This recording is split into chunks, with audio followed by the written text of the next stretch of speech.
today that one of my friend, a couple of years ago, one of my friend actually made dua for me during Umrah. Actually, I told him to make dua for me during Umrah, and he made dua for me to get a job. And that was like 2 years ago.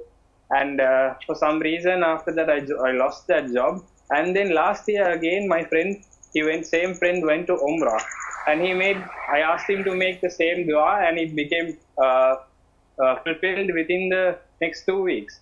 So Sheikh, this dua from my friend has always been accepted during Umrah. But the problem, not the problem, actually the thing is that I am making dua for something right now these days, like a very desperately I'm making a dua, Sheikh. So this is the only first dua I'm making so desperately to Allah, and I'm awaiting for it to be fulfilled. So my friend is again going to Umrah this year within the next 2 weeks.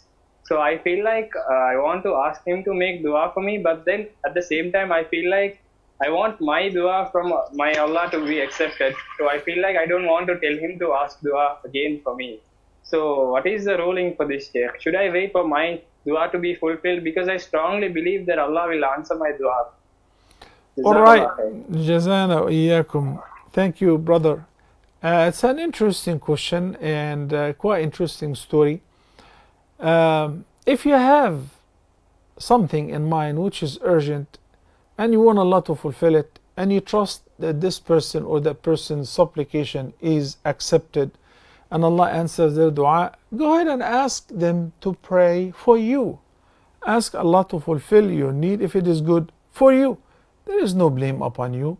And Nabi sallallahu alaihi wasallam said to his companions, when you meet with Uwais al-Qarni, ask him to pray for you. His dua is mustajab, will be accepted. Okay? Also, with regards to wanting your own dua to be answered, take the following advice. When Sa'd ibn Abi Waqqas radiyallahu anhu said the same to the Prophet sallallahu alaihi wasallam, said, "O Allah, O Prophet of Allah, ask Allah to make my dua answered whenever I ask from Him." He said, well, make sure you eat from lawful means, your dua will be answered. So there are conditions for the dua to be answered once they are being fulfilled. Conditions and adab, etiquette. Facing the Qibla, raising your hands, asking Allah and begging in the mas'ala, choosing the right time at the time of breaking your fast, at the time of making sujood, after Asr on Friday until sunset, on Friday in general, on the day of Arafah, and the last 1/3 of the night on daily basis every night. This is all good. MashaAllah, la quwwata illa billah. Okay? But number one, make sure that your connection with Allah is strong, and that cannot be achieved unless if you are working in a lawful job, earning lawful income, feeding yourself and your family from lawful means. Barakallahu fikum.